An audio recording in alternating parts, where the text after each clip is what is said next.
Nosotros como indígenas debemos estar orgullosos por haber tenido una linda naturaleza. Somos del páramo, como así, si es que nos basamos con los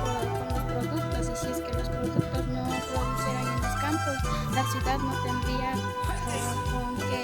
alimentarse. Somos de aquí del páramo, somos orgullosas de haber nacido en pueblos y seguir el legado de nuestros abuelitos, que es lo que es el Amashua, Amayuya, Amaquilla. Para mí el páramo es una naturaleza linda que todos debemos convivir, estar en familia y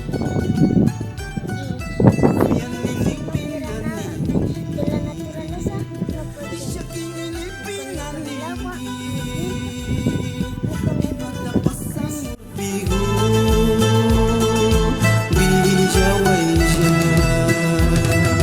Sudah cari spani wajah